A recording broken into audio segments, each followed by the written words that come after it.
नमस्कार दोस्तों। आज की इस लंबी और भावुक और जीवन को छू लेने वाली कहानी में आप सभी का हार्दिक स्वागत है। ये कहानी है अपनापन, सम्मान, धैर्य और आत्मनिर्भरता की, जो बताती है कि जिंदगी की सबसे कठिन मोड़ पर भी सच्चाई का रास्ता चुनकर हम खुद को और अपने रिश्तों को बचा सकते हैं। मेरा नाम प्रिया है। मेरी शादी को अभी सिर्फ 2 साल ही हुए थे जब मेरी जिंदगी में तूफान आ गया। मेरा पति राहुल एक बड़ी मल्टीनेशनल कंपनी में सीनियर पोजीशन पर था। उसका काम ऐसा था कि वह हर ज्यादातर समय दिल्ली, मुंबई या विदेशों में ट्रेवल करता था।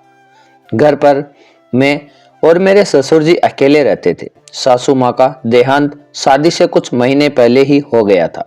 ससुर जी श्री हरिचंद जी एक रिटायर्ड कॉलेज प्रोफेसर थे। वे बहुत शांत, ज्ञानी और किताबों के शौकीन थे। सुबह से शाम तक अपनी लाइब्रेरी में पुरानी किताबें पढ़ते या नोट्स बनाते रहते हैं। शुरू में राहुल जब घर आता तो सब ठीक लगता, लेकिन धीरे धीरे उसके आने के दिन कम होते गए। फोन पर बातें छोटी होती गई। मैं घर की 4 दीवारों में कैद सी हो गई थी। अकेलापन इतना बढ़ गया कि रातें करवटें बदलती बीतती थी। एक दिन की बात है, मैं रसोई में खाना बना रही थी। गर्मी बहुत थी, इसलिए साड़ी का पल्ला थोड़ा सरक गया था। अचानक पल्ला पीछे की अलमारी के हैंडल में फंस चुका था। मैं झुककर निकालने की कोशिश करने लगी, लेकिन संतुलन बिगड़ रहा था। तभी ससुर जी अपनी पानी लेने आए थे।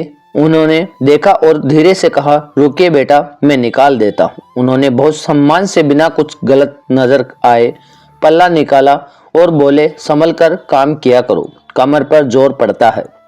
उनकी आवाज में सिर्फ एक बुजुर्ग की चिंता थी। मैंने मुड़कर उन्हें देखा। उनकी नजरें झुकी हुई थी, चेहरे पर वही शांत मुस्कान, लेकिन उस छोटी सी मदद ने मेरे मन में एक गर्माहट पैदा कर दी थी। शायद इसलिए कि महीनों बाद किसी ने मेरी छोटी जरूरत का ध्यान रखा था। उस दिन के बाद मैं खुद को उनके सामने थोड़ा अलग महसूस करने लगी। वे जैसे पहले थे वैसे ही थे, लेकिन मैं उनके छोटे छोटे इशारों को नोटिस करने लगी थी। अगर मैं थकी हुई दिखती तो वे खुद चाय बनाकर ले आते। अगर मैं चुपचाप बैठी रहती तो पूछते, क्या बात है बेटा, कुछ परेशानी है? उनकी यह कैरियर मुझे बहुत सुकून देती थी। एक शाम में किचन में दूध गर्म कर रही थी। वे अंदर आए और बोले, प्रिया बेटा, मुझे तुम्हारी बहुत चिंता होती है। तुम इतनी युवा हो, इतनी अकेली रहती हो। राहुल को मैंने कई बार समझाया कि काम के साथ घर को भी समय दिया करो, लेकिन वह तो करियर के पीछे भागा रहा। उनकी बात सुनकर मेरी आंखें भर आई। मैंने पहली बार किसी के सामने अपना दर्द बयां किया था। पापा जी, कभी कभी लगता है कि इस शादी का अब कोई मतलब नहीं बचा। उन्होंने मेरा कंधा थपथपाया और बोले, मतलब हमेशा रहता है बेटा, बस हमें उसे पहचानना पड़ता है। धीरे धीरे हमारे बीच एक गहरा भावनात्मक जुड़ाव बन गया। वे मेरे लिए पुरानी कविताओं और किताबों लाते थे। मैं उनके लिए उनकी पसंद की सब्जी बनाती। हम शाम को छत पर बैठकर पुरानी बातें करते। वे अपनी जवानी की कहानियां सुनाते, मैं अपनी कॉलेज लाइफ की। उनका साथ मुझे फिर से जीने की वजह देने लगा था। फिर एक दिन मुझे हल्का बुखार आ गया। मैं कमरे में लेटी थी। ससुर जी दवाई लेकर आए। उन्होंने खुद चम्मच से दवाई पिलाई और माथे पर हाथ रखकर देखा तो मैं मुस्कुराई और बोली, पापा जी, आप तो अब मेरे पिता जैसे हो गए हो। उन्होंने हंसकर कहा, तुम्हारी समझदारी और धैर्य ने मुझे भी बहुत कुछ सिखाया है बेटा। लेकिन जिंदगी फिर करवट लेने वाली थी। एक रात बहुत देर तक मैं सो नहीं पा रही थी। ससुर जी ने दरवाजा खटखटाया और अंदर आए। उनकी आवाज भारी थी, बेटा, मुझे तुमसे एक जरूरी बात करनी है। उन्होंने बताया कि राहुल पिछले 2 साल से ऑफिस की ही एक सहकर्मी के साथ रिश्ते में है।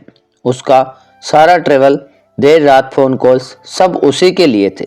अब वो लड़की प्रेग्नेंट है और राहुल ने फैसला कर लिया है। मेरे लिए एक यह सुनकर जैसे आसमान गिर पड़ा। मैं रो पड़ी। ससुर जी ने कहा, मैं बहुत पहले से जानता था, लेकिन सोचा था कि समय के साथ वह सुधर जाएगा। पर अब तुम्हें सच बात जानना जरूरी है। तुम जो चाहो कर सकती हो, मैं हमेशा तुम्हारा साथ दूंगा, जैसे एक पिता अपनी बेटी का देता है। अगले दिन कोरियर से एक लिफाफा आया। उसमें राहुल की तरफ से तलाक के कागजात थे। सब कुछ खत्म हो चुका था। मैं टूटकर बिखर गई।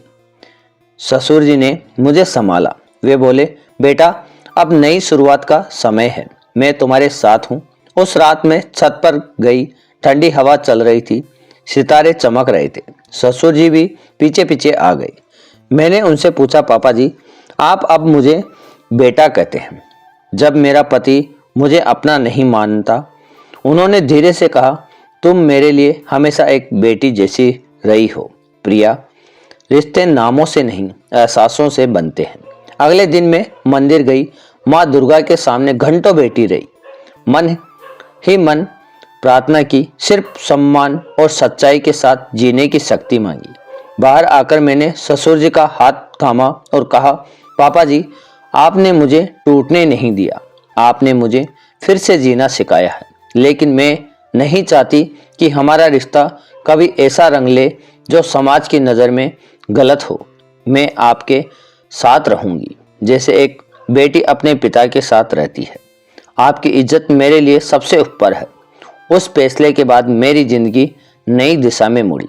मैंने अपने बचत के पैसों और ससुर जी की मदद से एक छोटा सा स्कूल खोला, खास तौर पर गरीब और गांव की लड़कियों के लिए। वहाँ न सिर्फ पढ़ाई बल्कि सिलाई, कंप्यूटर और आत्मरक्षा भी सिखाई जाती थी। ससुर जी हर दिन स्कूल आते, बच्चों को नैतिक शिक्षा की कहानियां सुनाते। हमारा ये काम देखकर आसपास के लोग भी साथ आने लगे। आज 7 साल बीत चुके हैं। हमारा स्कूल अब एक बड़ा संस्था बन चुका था। सैकड़ों लड़कियां आत्मनिर्भर बन चुकी थी। लोग हमसे पूछते हैं, ये आपके पिता हैं? मैं मुस्कुराकर कहती हूँ, उससे भी कहीं ज्यादा। उन्होंने मुझे वो सम्मान और प्यार दिया जो शायद कोई अपना भी न दे पाता। कभी कभी रात में छत पर बैठती हूँ और सोचती हूँ, अगर उस मोड़ पर मैं गलत रास्ता चुन लेती तो शायद सब बर्बाद हो जाता। लेकिन मैंने सच्चाई और सम्मान को चुना और इसी में हमारा सबसे बड़ी जीत हुई। तो दोस्तों, ये थी आज की लंबी और प्रेरणादायक कहानी। उम्मीद है आपको पसंद जरूर आई होगी। अगर हाँ तो लाइक करें, कमेंट बताएं। अगर ये कहानी आपके दिल को छू गई हो तो लव टेल्स 102 आपके चैनल को सब्सक्राइब करना मत भूलिएगा प्लीज़। मिलते हैं अगली कहानी में। तब तक के लिए धन्यवाद और अपना ख्याल रखिए और इस आपके चैनल का भी ज़रूर ख्याल रखिए। तो सब्सक्राइब करना ना भूलिए।